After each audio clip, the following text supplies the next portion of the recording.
mitra sadaya tekaraos gengnya para mitra Cipanon Indung karangan Kileksa ayeuna nincak bagian ke-55. Mangjaya sabaraha kanca atuh ngaturkeun nuhun ka sugri kaum dangu sadaya anu sami-sami ngabandungan dongeng. Janten para mitra sadaya dongeng-dongeng ti Mangjaya Official alhamdulillah tos seueur nu di-upload di playlistna Mangjaya Official. Klik ke playlistna para mitra ke baramat sadaya dongeng-dongeng nu aya tiasa dibuka ku mitra. Gitu.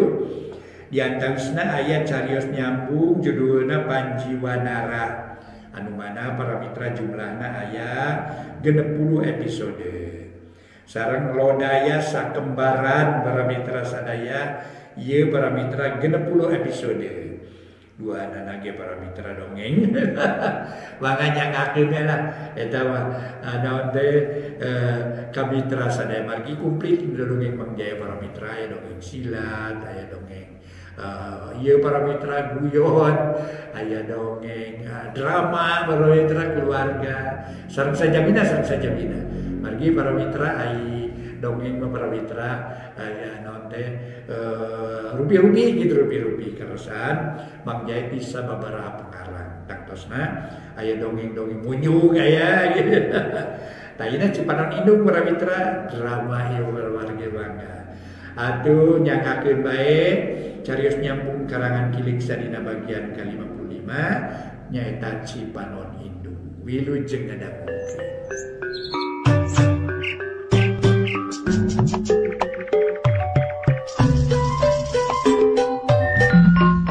Para mitra kaum dangu, wilujeng tepang dangu deui sareng acara matuh dongeng enteng. Mangjaya sapara kanca bade neraskeun hanca dongeng nu katunda carios nyambung judulna Cipanon Indung karya Kileksa. Ayeuna nincak bagian ke-55. Mangga para mitra wilujeng ngabandungan ieu dongeng etang-etang hiburan pangbeberahmana. Mudah-mudahan acara ieu tiasa nyugemakeun, mangga nyangakeun. Para mitra kaum dangu, kocapkeun sakumaha nu kauninga waktu teh tuluy nyarelek. Di poe ka poe teu karasa pindahna ti minggu ka minggu asa leuwih gancang batan sasari. Teu karasa 2 tahun geus kasorang kahirupan Eni jeung adi-adina geus tambah robah. Lantaran adina nu dua maju ka alam dewasa, Lia geus tamat ti SMA, Yati geus kelas 1 SMA. Nu tangtu pikiran jeung kahayangna ge beuki namahan, beuki dewasa. Hal ieu teh namahan riweuh jeung kaweur ka Eni sabab tanggung jawab nu aya dina pundukna asa beuki namahan berat.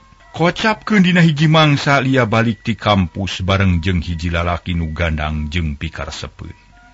Sabab sopan jeung hormat ka sasama, malah mahal ieu pisan nu narik kana hate Lia nu akhirna pakait ati pacang reudeuh. Sahate jeung sapikiran Lia geus ngamimitian kuliah manehna asup ka salah hiji paguron luhur di Bandung. Basa Lia asup ka imahna. Teu disebat paguron luhur ban paguron perguruan tinggi tes paguron. Eni mah can datang ti kantor nu aya Iwati Yati jeung Karta. Puguh Lia ge bungaheun sabab bisa laluasa ngobrol jeung kekenalan anu ngaran Sukana. Yat, ari teteh tacan sumping? Ceuk Lia sanggeus amprok jeung Yati. Sedengkeun Sukana ngadagoan di tepas bari mukaan majalah, Yati colohok manehna heran nempolan ceukna. Nu kumawani mawa lalaki ka imah. Sedengkeun lancikna nu cikal geus ngomat-ngomatan ti bareto, yen maranehanana ulah kumawani mawa lalaki lamun teu aya idin ti Eni. Gepleungeun Lia dicekel ku Yati tuluy ditunyun diajak ka kamar. Lia nurut bari jeung heran gek dariuk di sisi ranjang. Aya naon? Yat? Jika nu dines naker, Lia nanya bari neuteup. Teh Lia, nak kumaha hantunya anak pamaget ka dieu. Kumaha kapan aku teh Eni bahaya teh. Ulah gagaba bili teh Eni bendu. Kitu ceuk Yati daria pisan. Manehna sieuneun pisan ku lanceukna nu cikal. Yat eta mah rerencangan teteh di kampus. Anjeunna bager jeung sopan ieu. Hormat jeung pinter. Lainna naon eta mah Yat sobat. Lia ngajelaskeun. Memang bener sahari tamah kitu nyatana can aya pakait janji nu paheut. Ngeunaan hubungan jeung Sukana. Tapi najan bari jeung kitu ge nurutkeun pikiran Yati mah tangtu eta teh kabogoh lanceukna. Teteh, abdi teh ayeuna tos majeng ka dewasa teh. Abdi terang naon hartosna sobat, naon hartosna kenalan, sarta naon hartosna papacangan. Ulah disumput-sumput sarta ulah dihalangan teh. Dali ayeuna teh tos tambih deui pangartos. Ain mah kieu we teh nya, tamun dipayun ulah sinalami teuing di dieuna, bilih kabujeng sumping teh Eni. Abdi mah hariwang teh bilih diseuselan ku teh Eni. Ceuk Yati tegas, manehna bener-bener sieun ku lanceukna nu cikal. Yat, teteh ngartos kana maksad Yati bieu nya, tapi ulah lepat hartosnya. Teteh mah teu aya maksad nu lain-lain, da eta mah rerencangan kuliah atuh. Moal sabios-bios kisah kitu mah sabab wajar we. Upami hiji istri gaduh rerencangan pameget. Naon lepatna da tos kitu kersaning nu maha kawasa ieu. Lamun urang nolakkan hukum alam, sami sareng teu narimakeun kanu nyiptakeunana. Tak kitu pamendak teteh mah, kumaha kahartos ku Yati? Kahartos teh tapi kumaha upami teh Eni nyeuseul? Yati keukeuh sieun. Kapungkur mah memang kitu ieu, tapi ayeuna mah urang teh tos dewasa. Piraku kedah salamina nurut kana papatah teh Eni. Dina hal ieu mah teu kedah sieun-sieun asal masing-masing gaduh rasa tanggung jawab. Gaduh kenalan mah teu naon-naon nu ulah teh milampah kalakuan nu teu luyu sareng ajaran agama, atanapi tata cara sopan santun tah kitu ya. Yati ngahuleng. Omongan lanceukna asa nyerep kana hatena nu tadina mah sieun pisan ku lanceukna cikal. Ayeuna mah rada ngurangan.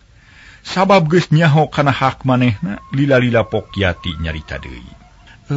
Teteh upami kitu mah ku Yati kahartos nanging kumaha upami Yati gaduh kenalan jiga teteh na moal diseuselan?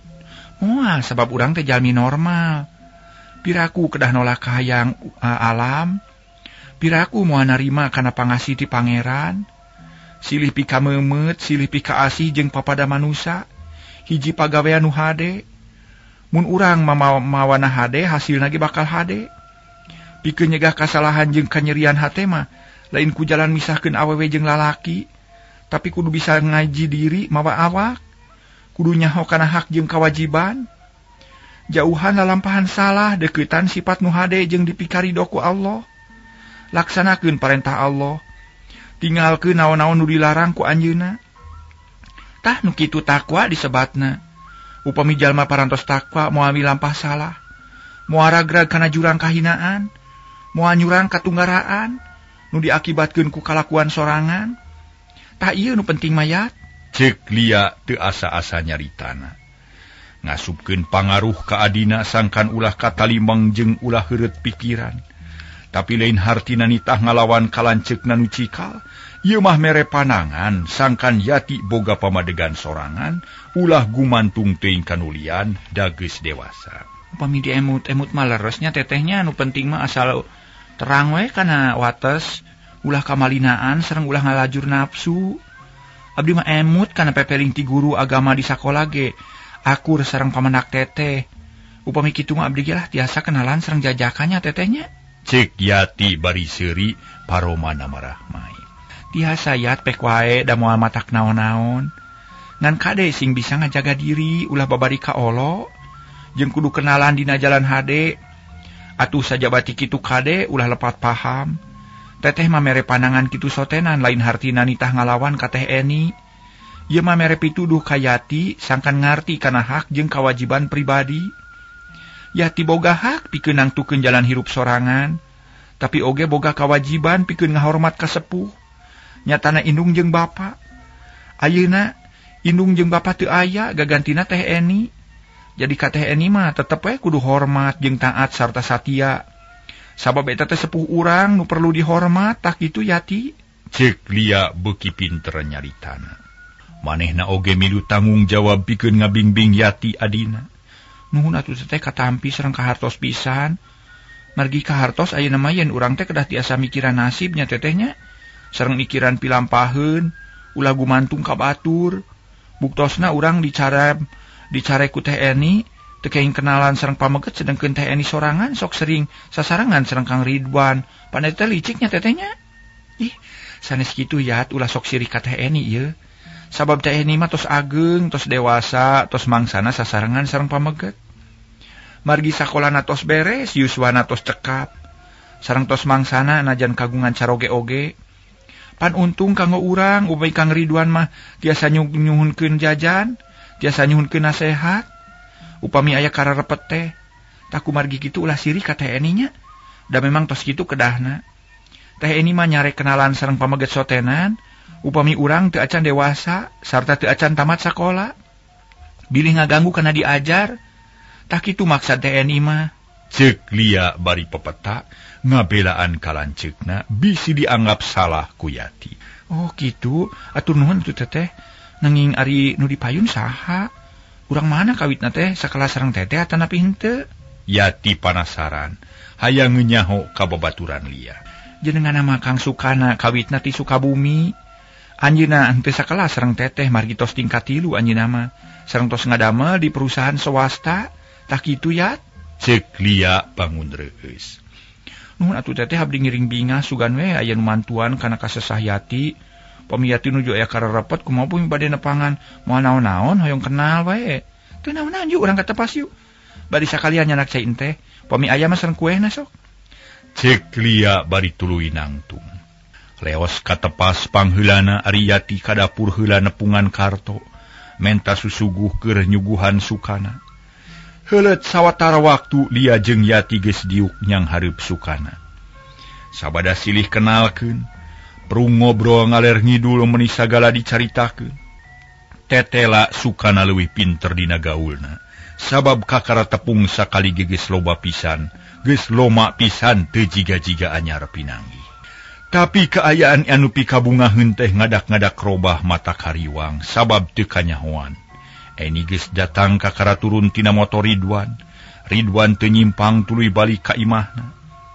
Oh Teh Eni haturan milujeng sumping teh. Ceuk Lia bari neuteub kalanceukna. Tapi Eni teu nemalan kalah mureleng ka Sukana tuluy asup bari jamedud. Hatena henteu sugema lantaran di imah nyampak lalaki. Atuh meninga huleng Lia teh era ku Sukana nu harita olohok teu ngarti. Kang Sukana hapunten nya. Rupina Teh Eni capek sareng seueur kapusing di kantor. Margi pada melanana abot. Nyepeng tugas abot di pimpinanana. Ceuk Lia nyoba-nyoba ngajelaskeun ka Sukana. Bisi manehanana ngarasa kasinggung hatena. Sawios akang ngartos sareng ngamalum. Jawab Sukana tetep someah. Jeung deui memang kitu hatena teu malirek ka Eni nu jamedud. Baeud teu dijieun alasan pikeun nyeri hate. Saterusna Lia jeung Yati ngobrol deui ngaladenan Sukana. Tapi tekung silila lantaran Sukana amitan memeh balik Lia nyampeurkeun heula ka Eni. Nu geus aya di kamar maksudna marek bebeja. Yen Sukana rek balik, tapi Eni teu nemalan kalah ka ngarimpkeb maneh di kamar. Lia ngarasa bingung jeung samar polah akhirna ngaleos deui bebeja ka Sukana. Yen Eni terus sare, geus kitu mah Sukana balik. Para mitra kaum dangu, saterusna Lia jeung Yati ngarobrol. Heuleut sawatara waktu harita karta norojol katepas gek diuk dina kursi. Lia jeung Yati asa regreg nempo karto datang lantaran bisa menta saran pikeun negerkeun hatena. Pok Lia nyarita. Mang Karto, kumaha pamendak mama ngeunaan hal ieu? Abdi teh bingung katatamuan ku Kang Sukana rerencangan kuliah, tapi teteh bet bendu. Lah neng ulah janten emutan nu sapertos kitu mah. Margi sanes perkawis nu abot. Engke ge upami tos dugi kana waktosna, moal buru merenah dina tempatna. Pokona beres, sakumaha nu dipiarep ku sedayana, margi neng tos dewasa. Pantes upami kagungan rerencangan pameget nu langkung agrab. Tak kitu neng, ceuk pamendak memang itu ge. Ceuk Karto Daryanaker. Nyarita bari pepeta atulia jeung Yati unggut-unggutan. Ngarti kana omongan Karto nu eusina satuju kalia. Nuhun atuh Mang, tapi kumaha salajengna Mang? Nah Kang kos lanjegna Mang kageurat teruang. Itu tuangan perantos yogi, wartosan Neng Eni supados tiasa ngriung. Tak kitu we yeuna mantu kedaseur remutan. Mangga beurat teruang. Sanggeus nyarita kitu Karto ngaleos ka dapur. Teu ngadaguan jawaban ti Lia jeung Yati, karta diuk sorangan di dapur. Bari nungguan kulub kentang keur pasakeun sore. Karta ngalamun inget kaurut dununganana nu geus areuweuh, buati geus maot suganda teuing di mana ayana.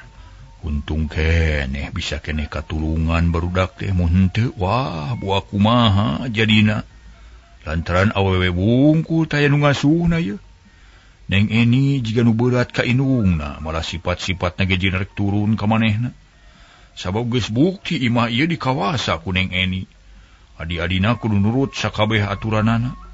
Kumaha mun jadi paseanya, tapi aing percaya Neng Lia jeung Yati lain budak leutik ayeuna mah. Bari samikir jeung bisa milih mana nu salah mana nu bener. Keun aing marek ngabandungan we nah rek kumaha jadina. Ceuk Karto dina hatena, manehna kacida hariwangna bisi dunungan tuluy saluyu jeung nu dulur. Kaayaan jempling menang sajongjongan mah ditepas jeung di imah teu aya nu kadenge nyarita. Lia jeung Yati tetep aya ditepas ari Eni ngaringkeb maneh di kamar. Sanggeus rada lila kadenge pantok kamar muka engselna ngageret rada tarik. Karto curinghak Lia jeung Neng Yati oge rareuwaseun geus kasawang lanceukna bakal ngambek. Tetela teu nyalahan para mitra. Eni langsung katepas gek diuk nyang hareup ka Lia. Panon beureum beungeut geuneuk sarta huntu kakerot. Geus yakin ambak teu panuju kana sikap Lia tadi. Lia, saha lalaki nu tadi, heh? Geus poho kana amanat teteh? Geus sabaraha kali mau lalaki ka dieu? Ujug-ujug kitu we omongan Eni teh kasar jeung sugal bakat ku jengkel. Kang Sukana teteh rerencangan abdi. Nembe sakali ka dieu nama punten we sanes abdi teu emut kana amanat teteh nanging Lia teu kebat nyaritana kaburu dipegat ku Eni. Eueuh nanging eueuh tapi maneh geus mungpang kana kahayang teteh teu ngahargaan kana aturan nu dijieun ku teteh. Padahal teteh aturan teh lain keur sasaha ieu tapi keur kapentingan urang sararea. Teteh mah kitu sote nanya bisi maneh ditipu jeung disangsara ku lalaki. Sabab eta lalaki can diuji narek bener-bener atawa ngan saukur saheureuyeun. Sing inget atuh kumaha balukarna mun lalaki geus teu tanggung jawab. Na teu karasa ayeuna kieu buktina akibatina lalaki teu tanggung jawab. Lalampahan bapa anu ngaleupaskeun tanggung jawab. Ibu gering ati tahun-tahun dilana dugi ka maotna. Urang sangsara taya nu ngurus nepi ka ayeuna, piraku teu karasa. Ceuk Eni bari molotot huntu kekerot. Kahartos teteh nanging ulah wakan nuduh kanu teu pugu da abdi oge sanes budak leutik. Saena mah teu anu leres ulah gampil bendu. Margi sagala rupi ge kedah dibuktoskeun heula. Kedah aya katerangan nu jelas ti dua pihakanana. Abdi mah teu rumaos upami teteh nyebatkeun teu ngahargaan aturan teteh, disebatkeun abdi teu ngahargaan aturan teteh. Margi sanes kitu maksadna abdi mah. Ceuk Lia manehna kapaksa nemal. Sabab teu narima ujug-ujug dicarekan teu dibere kasempetan pikeun ngabela diri, estu nyetug kana angen. Rek ngalawan maneh teh Lia? Rek mungkir kana kenyataan? Na make hayang ditanya heula. Naon perluna neangan bukti heula? Pan geus jelas maneh teh mamawa lalaki ka dieu teu karana aya idin. Na geus poho kana janji maneh bareto yen sanggup ngajalankeun parentah ti teteh. Mun ayeuna rek ngalawan hartina teu taat ka lanceuk, teu inget kana amanat indung. Eni beuki ambakkeun beungeutna geuneuk. Kieu teteh nu bieu teh sanes papacangan abdi nanging rerencangan kuliah. Kadieuna sanes aya maksad nu lain-lain. Nanging mung sakadar bade silaturahmi, palain tepang sareng teteh atanapi sareng Yati. Teu langkung ti kitu da. Lia tetep teu narima beungeutna beureum. Mangeus. Teu kudu loba catur sabab teteh lain budak leutik ieu. Moal beunang dibobodo ku jalma saliwat teh moal teteh ge. Eta lalaki teh aya maksud, aya nu dianjing cai. Moal pati-pati ka dieu mun teu aya nu diheroan. Mun maneh canyaho tatanya heula ka kolot atuh, ngaras teu katipu. Eni beuki tangdes ngomongna. Matak peurih kana hati Lia, atuh jep Lia jempe teu wani nyarita deui. Lain teu wani debat kanu jadi lanceuk, ngan masih keneh ngahargaan. Sabab karasa yen jasa Eni teh lain saeutik-saeutik. Mun lain Eni nu usaha pikeun ngamodalan manehna, tangtu sakolana moal bisa dituluykeun. Nya ieu pisan nu jadi halangan kalia manehanana ngelehan maneh teu inget kana amanat nu jadi indung jeung inget kana amanat nu jadi indung. Ayeuna kieu lia ti mimiti poe ieu maneh teu meunang babarengan jeung eta lalakinya. Komo mun nganyang ka imah sabua teteh eueuh. Eta mah teu meunang pisan. Mun maksa nyaho sorangan akibatna. Teteh moal asa-asa nyieun tindakan pikeun kapentingan sarerea. Sing ingetnya kumaha janji maraneh basa ibu keur harita teh bade ngantunkeun. Eni tegas nyaritana matak sieun jeung matak reuas. Abdi ngartos teteh tos dugi ka dieu ulah diteraskeun. Ceuk lia bari ngeluk tungkul, hatena sedih hirup teh asa dikadalian kudu jadi lanceuk, teu boga kabebasan dina hal anu sarupa. Heug, teteh moal neruskeun omongan, tapi sing ingetnya mun teu ngagugu ka teteh hartina teu ngahargaan. Kanu geus disusuti dungdung ngabelaan nu jadi adi. Cep para mitra lia jeung Yati tayan wani nemal. Ngeluk tungkul kawas nu sieun atuh ari adina teu aya nu nemal. Eni ge teu ngomong deui, terus asup ka kamarna sanggeus aya di kamar ngajentul sorangan. Ngumar lamunan tugas hirupna asa tambah berat jeung tambah ruwet. Para mitra sadaya, ari lia jeung Yati harita teh araya keneh ditepas. Ngaharuleng mikiran nasib bari mikiran sakabeh omongan lanceukna. Lila-lila Yati ngareret kalia pok ngaharewos. Percanten tatapi henteu ka abdi teteh tak kieu akibatna. Geus yatlah ulah dipikiran wae. Tege bakal kaalaman ku Yatinya. Kumaha perasaan hate teteh mun aya kajadian kieu. Ain mah kapaksa urang teh kudu ngelehan sabab urang teh memang eleh.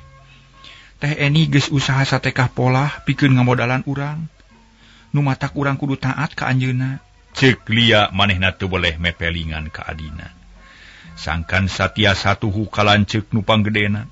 Padahal hatena sorangan sedih jeung seunggah. Da piraku ari kudu tuluy-tuluyan turut kanu jadi lanceuk mah. Mangatu teteh kitu mah urang sami-sami Bandungan we nya. Nah kumaha salajengna abdi mah lapar teh urang tuang heula. Ceuk Yati bari tuluy nangtung dituturkeun kuliah. Samemeh nyampeurkeun ka meja makan Yati ngajak dahar kalanceukna nu panggedena. Eni norojo ti kamar paroman geus balik deui jiga tadi. Sarta hade geus teteg deui kakeuheu jeung kajengkel geus leungit. Sabab geus dibudalkeun tadi kanu boga salahna. Yu urang dahar sarang lah kajadian tadi anggap teu aya nanawana we. Teteh mah nyarita kitu teh lain carewet ieu tapi nyaah kamarane. Ceuk Eni bari tuluy ngadeuketan meja makan. Kalayan teu loba catur berak dalahar bala kecerakan bangun anu paronyo naker. Dina hiji poe Yati bebeja kalanceukna yen rek ini heula sakedeung. Eni teu ngawa kangidinan lantaran can kanyahoan maksud jeung tujuanana. Yati kapasan nerangkeun yen manehna rek kursus bahasa Inggris sabab di sakola loba tinggaleun. Atuh geus dijelaskeun kitu mah Eni ngidinan sarta satuju kana kahayangna Yati. Beral mia ngajugjug ka hiji tempat teu kungsi lila geus tepi kanu dituju. Kalayan teu loba miceun waktu Yati langsung asup kana rohangan diajar. Sabab geus tepi kana waktuna diajar tapi samemeh guruna datang, Yati ngarasa reuwas sabab manehna teu mawa pulpen. Astagfirullahaladzim. Da kunaon ari nulis? Poho teh meni kabina-bina teuing ngabog munut rusuh. Ini teh rusuh segala tinggalin. Ceuk Yati dina hatena. Tuluy rarat-reret ka babaturan nu aya di kenca jeung katuhueun manehanana. Susuganan aya nu boga pulpen 2 manehna rek nginjem. Ret ka hiji jajaka nu katempona gandang jeung kasep. Punten ngaganggunya. Ceuk Yati bari noe lalaunan. Eta jajaka ngareret nyeh seuri leutik matak nyeredet kana hate Yati. Oh, bade aya naonnya? Tiasa abdi ngabantu. Ceuk eta jajaka someah naker. Panon katara ngeureuceum basa neuteuk beungeut Yati. Nu memang keur meujeuhna geulis pikaresepeun kawas kembang nu kakaramangka. Nu mawi kalarsan bade namut pulpen hiji. Ieu gagaduhan ka kantun. Oh, mangga ieu kalarsan aya 2. Mangga we bade nu mana? Eta jajaka nyodorkeun pulpen 2. Nitah milih ka Yati. Puguh we Yati atoheun kop nyokot hiji bari pokna. Hatur nuhun, ieu we abdi mah. Mangga sami we daduanana ge sami wae. Jep ngan semet dinya gunem catur tapi ari hate mah tuluy noroweco. Boh Yati boh si jajaka sarua jadi katutuluyan. Malah sakapeung sok maring leret. Nyidikeun ku juru panon kawas nu panasaran hayang sidik kana rupana. Yati jadi tagibur hatena kakara ayeuna ngarasa kagoda ku hiji jajaka. Da tadina masok hare-hare wae tarapati malire. Komoda unggal poe sok dipepelingan ku Eni yen kudu bener-bener diajar. Ulah kagoda ku lalaki najan babaturan biasa ge kudu bisa ngawatesanana. Ari ayeuna hate Yati teu bisa dibobodo. Manehna rumah sageus neuneun perhatian nu daria ka hiji jajaka nu kakara tepung poe eta. Heran, ira asupna ieu jajaka. Nya kakara ayeuna kitu da kamari macan aya, gerentes hate Yati. Bari tuluy ngareret deui ku juru panon kabeneran si jajaka ge keur maling reret. Trep pojok panon paamprok lenyap hati Yati ngalenyap awak asa panas tiris. Kunaonnya aing teh? Cek hatena, kop kana buku tuluy dibukaan nempoan hasil diajar kamari. Tapi nu kabaca lain pelajaran kalangkang beungeut si jajaka jiga nu ngajak seuri dina buku. Atuh teu jongjon ret ka si jajaka nu harita keur ngagutrut nulis. Nuju nyeratkeun naon? Apaan teu acan ngawitan diajar mah? Cek Yati bari nyidikeun ka si jajaka. Bet aneh hayang nyaho kana urusan batur. Da biasana masok api lain tara malire ka sasaha. Yati geus 4 poe milu kursus basa Inggris. Kalanceukna teu bebeja tadina mah dawaragad oge dibayar ku sorangan. Nyokot tina cengcelengan. Ari tadi Yati kapaksa bebeja ka Eni sabab mun teu kitu bisi matak jadi mamala, bisi teu diidinan kaluar ti imah pasosore. Keur kitu kurunyung guru les datang kalayan teu loba carita langsung ngamimitian ngajar. Murid-murid suhudna keur diajar. Teu kawas di sakola sok loba gogoda jeung heureuy. Di dinya mah henteu sabab pangna milu kursus ge bener-bener hayang namahan pangarti. Teu kacatur lilana diajar para mitra, kocapkeun geus bubaran we. Harita Yati can mulangkeun pulpen nu meunang nginyeum. Ngahaja ngaraya kasempetan keur ngobrol nuluykeun nu tadi. Kabeneran si jajaka ge misahkeun diri tinu loba, gancang ku Yati disampeurkeun bari nyarita. Nyangakeun pulpen hatur nuhunnya. Song dibikeun ka eta jajaka. Oh, bilih peryogi keneh mangga we canak da abdi mah aya nu hiji deui. Jawab eta jajaka bari nampanan pulpen. Tapi diasongkeun deui ka Yati nu harita keur melong kana beungeutna. Sabios da direrompok mah gaduh, mangga we nyangakeun. Dupi itu saha jenengannya? Yati jiga nu kagok nyarita. Oh, abdi nepangkeun atuh Rojali. Song eta jajaka teh ngajak sasalaman bari nyebutkeun ngaranna horeng teh para mitra Rojali. Emut deui ka Rojali. Ye si Rojali. Mangga urang teraskeun. Oh, Rojali. Nun atuh nepangkeun abdi Yati dupi Rojali ngawitan kursus iraha asa nemean tepangnya. Yati sodagarna keur. Muh neme ayeuna da. Kakantun 3 dinten nanging teu sawios-wios da tiasa keneh diudag. Dupi Yati tu selami, Rojali malik nanya, bari teu weleh neuteub, jajantung ratu Rojali sadar, manehna kasebut bolon keneh kakara kelas 1 SMA, tapi teuing kunaon, pateuteub jeung Yati teh teu puguh rasa, tara-tara tisasari. Abdi geus nemeh ka 4 dinten ayeuna margi kawitna mah moal ngiring, da pun lanceuk teu ngidinan, teu maparin kang waragadna, nanging abdi mah keukeuh we hoyong ngiring kursus. Atuh kapaksa we nyanak cengcelengan margi teu aya nu parin waragadna. Cek Yati. Teuing kunaon sababna bet ujug-ujug wanoh we jeung Rojali. Sarta teu asa-asa nyaritakeun kaayaan pribadina. Yati asa manggih keur panyalindungan aya keur ngabudalkeun eusi hate. Oh, kitu sae atuh upami kitu mah. Margi upami maksad nyalira mah bakal soson-soson dina diajarna. Dupi sakola di mana? Asa-asa sok ningalnya.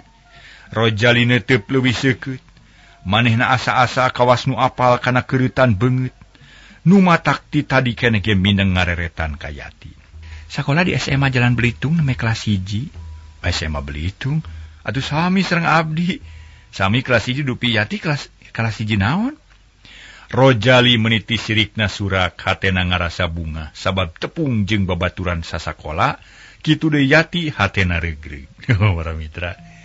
Ya, aduh, para wargi, urut sakola Mang Jaya SMA Belitung, ya. Aduh, Aduh, didinya teh kapungkur mah SMA 2, SMA 3, teras SMA 5 sareng SMA genep para wargi didinya teh pamiti lepat malah sakita. Mohon SMA 2 3, mohon 5 sareng genep. Pamiti lepat teh para wargi. Mah urang lajengkeun deui. Abdi mah di kelas 1 dek rohangan pangkulona. Paingan atuh tebihnya. Abdi kelas 1A di wetan nanging sawios teu aya wagelanana da pendak di dieu janten caket. Dupi bumi di mana? Abdi mah di Jalan Banda. Cek Rojali leuwih panasaran. Di Jalan Sunda caket parapatan. Tos sonten ya. Wangsul heula bilih poekeun. Cek Yati manehna ngajak balik. Kapaksa kudu paturai heula da inget kalanceukna nu galak. Ari betah mana taku. Najan ngobrol nepi kawanci Isa ge moal bosen. Leres. Yuk kersa dijajabkeun. Rojali seuri. Mangga nanging. Yati ngahuleng manehna ngarasa bingung sok sieun kanyahoan kulanceukna. Geus kasawang balukarna tangtu dicarekan beak-beakan. Nah, kas pros nu ngahuleng alim dijajabkeun pintunya. Ulah kitu ada moal naon-naon, ieu mah hawatos we atuh bilih ka bujang sonten. Cek Rojali bari tuluy ngodok saku, ku siwel ngabijilkeun kunci kontak da bawa motor manehna mah. Sanes alim nanging hariwang bilih pun lancek bendu. Jawab Yati blak-blakan teu aya nu disumput salindung. Rojali jadi heran manehna neuteup kana beungeut Yati nu panasaran. Kulantaran panasaran harita Rojali tuluy nanya deui. Naon margina bet janten kitunya? Panjang lalakonna mah moal cekap sajam kanggo nerangkeunana. Upami palai uninga enjing urang dongengkeun nanging kedah langkung siang sumping nanya supados jongjon ngobrolna. Cek Yati asa aya kasempetan. Manehna geus lila hayang boga sobat pikeun namplokeun sakabeh bang balu hate. Hayang aya nu milu ngarasakeun kana kasusah dirina. Mangga enjing urang teraskeun nya tangtos abdi bade ka dieu langkung siang. Kinten-kinten setengah jam sateu acan lebet kursus. Tapi kumaha ayeuna kersa teu nepi henteu dijajabkeun. Mangga nanging ulah dugi ka payuneun bumi nya rada tebih we lirena bilih katingalieun ku Teh Eni. Saha Teh Eni teh? Rojali beuki panasaran. Enjing we pan ayeuna mah tos sonten. Mohon mangga. Mangga upami kitu mah. Tunggu tanggal mainnya ya. Cenah leos kana motor nu diparkir deukeut tangkal kai. Gerung-gerung mesin dihirupan Yati neuteup bari imut. Hatena ngarasa bagja dunya asa ngalegaan deui. Tekung silila Yati geus diuk dina motor tukangeun Rojali. Dius ningalkeun tempat kursus ngajugjug ka imah Yati. Di Jalan Sunda, sanggeus tepi Yati buru-buru turun sarta amanat ka Rojali, sangkan ati-ati bisi kanyahoan ku Eni. Sanggeus silih teuteup sakeudeung Rojali balik ka imahna bari mawa hate nu teu puguh rasa. Sabab kakara harita boga babaturan awewe nu katempona resepeun pisan ka manehanana. Peuting mungaran ti saprak tepung jeung Yati Rojali teu bisa tibra sarena. Lantaran ingat kana janji yen isukan rek nyaritakeun lalakon Yati nu kacida matak sedihna. Akhirna waktu nu ditunggu-tunggu teh kasampeur mangsa init ka tempat kursus geus kasorang. Rojali bener-bener nyumponan kana janjina. Manehna datang leuwih ti heula atuh bada basa tepi teh can aya sasaha. Kakara manehna sorangan. Sanggeus nuna motor di numerna Rojali diuk dina bangku nu dijieun tina awi hanapeun tangkal lengkeng. Kamana ari Yati nya piraku rek nyieun onam nyiksa onaman mah ka aing. Sabab manehna nu nitah init leuwih ti heula ngarah lalu asa ngobrol di dieu. Tapi sugan we tereh datang. Cek Rojali ngomong sorangan tuluy mukaan buku pelajaran nu meunang kamari. Najan geus resep ulin oge jeung awewe kana pangajaran mah teu ngalalaworakeun. Keur kitu reg aya beca eureun gigireunana jerut aya nu turun, horeng Yati nu nyumponan janji. Manehna datang leuwih ti heula sabab sarua geus teu sabar, hayang geura tepung deui jeung Rojali. Tah geuning sumping manawi teh moal ka dieu. Rojali ngaheureuyan bukuna ditilepkeun, Yati teu nemalan ukur imut bari nyampeurkeun. Gek diuk gigireun Rojali sanggeus tukang beca ngaleos pok ngamimitian nyarita. Rojali urang langsung neraskeun nu kamari teh nya. Mangga abdi mah tos sayagi kanggo ngupingkeunana. Saha Teh Eni teh sareng naon hubungan sareng Yati? Cek Rojali bari neuteup hatena ngarasa sugema sabab Yati teu jali rejang. Teh Eni teh raka abdi nu pangageungna. Kadua teh Lia tos kuliah di tingkat hiji ari abdi kasebat bungsu margi sadayana mung 3 istri sadaya. Pun biang parantos supupus pun bapa ge tos teu aya. Nu janten tuturus di bumi abdi ayeuna teh teu aya deui iwati teh Eni. Malih mah anjeunna teh usaha unggal dinten ngadamel di kantor swasta. Nya anjeunna nu ngamodalan abdi sakola, margi anjeunna teh nu kenging amanat ti ibu. Kaayaan di rerompo kalintang matak bingungna. Margi gaganti ibu teh sareng bapa teh nyatana teh Eni nu galak sareng cerewet. Sagala rupi aturan anjeunna nu nyepeng. Adi-adi mah teu kenging nangtoskeun naon-naon. Margi tugas sakola sareng sakola we. Sakeras-kerasna eta keras-kerasna eta aturan. Abdi teu kenging ngayakeun kagiatan naon-naon nu sakira matak ngaganggu kana diajar. Salah sabiosna nyaeta abdi teu kenging gaduh rerencangan pameget. Ta ieu nu janten margina. Nu mawi kamari abdi harada hariwang teh. Ceuk Yati bari pepeta. Panoneuteub karo jali nu ungut-ungutan. Janten kitu kahartos tu ayeuna mah. Dupe teh Eni tos kagungan caroge tanapi teu acan. Naon margina sapertos nu kirang resep ka pameget. Teh Eni teu acan nikah nanging ari papacangan mah parantos. Nyata Kang Ridwan rerencangan sakantorna. Kitu ge teu acan putusan anu jelas, teu acan aya putusan. Margi saur Kang Ridwan ge teh Eni teh teu acan ngawaler kana kapalaina. Nah kersa atanapi henteu. Padahal mah tos tahun-tahun tos lami pisan sasarenganna teh. Eta we sabar ku pamegetna. Kersangan tosan nu sakitu lamina. Abdi mah ngiring jengkel. Ceuk Yati. Leuwih wani nyaritana. Sakabeh kaayaan di imahna teu aya nu disumput salinungkeun. Teu aya nu dirusiahkeun kamanehana dibejakeun karo jali saujratna. Janten kitu. Naon margina dugi kalami teu aya waleran.